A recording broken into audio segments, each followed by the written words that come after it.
One of the things we need to embrace is no. Negative tests are the best tests. Even in your mind, although they may not immediately tell you anything, the no's are incredibly important, more for them. And hopefully for you too, that you can kind of put those empty spots in the puzzle together. Because if you could tell, okay, look, do you have control of your bowel and bladder? Well, yeah, I do. Okay, that's a negative now for these symptoms. So, and even though I may know that these questions are a no to start with, because people would tell me, hey, I'm peeing on myself. If they were, they probably wouldn't be in my office. But they don't know that that is a sign or a symptom of like a horrible disc intruding on their spine. They don't know that. And so when I tell them, even though I know the answer is no, hopefully, they take that no off their table, and that starts to remove some of their fear. So don't be afraid to ask some of those key important questions. You're like, well, I can assume they have bowel and bladder control. Clear it out. Give them a little bit of certainty with a no.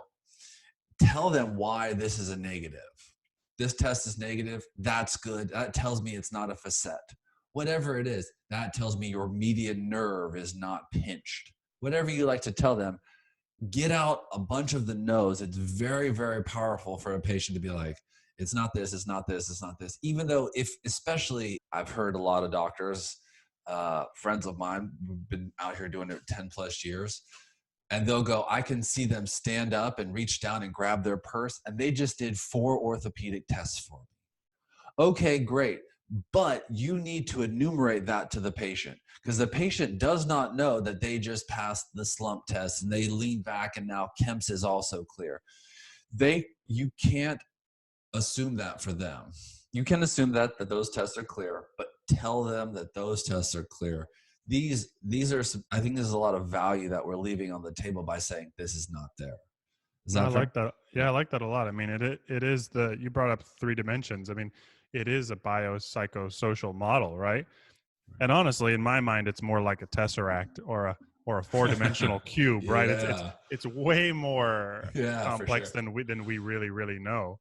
But I mean, even to make it a little less hyperbolic, which would be, can they walk on their toes and heels for a while, right?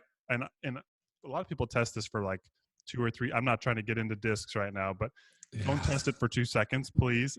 A lot of it is the endurance goes away, not necessarily the strength in the first few seconds. So, but you have them walk on their toes for 45 seconds, walk on their heels for 45 seconds. You can reassure them right there if they can do that. Hey, like you don't have. I understand this is painful. It feels awful, but you have power in your lower limbs, which means I know that you are going to, you are currently okay, and you shouldn't be losing sleep over this. Then you can go into how common discs are, but you still want to acknowledge that they have an issue, like John's talked about in the past. Acknowledge their problem. But then I love this aspect that he brought up that I was not thinking of, which is just kind of reaffirming the negatives, which attacks that psychological piece, especially through telehealth, right? Where you can't put your hand on their shoulder. You can't physically, and we talked about, physics so far, but you can't exchange electrons through with each other in person, which has an effect. So reaffirming the negative, I love that. That's a good point.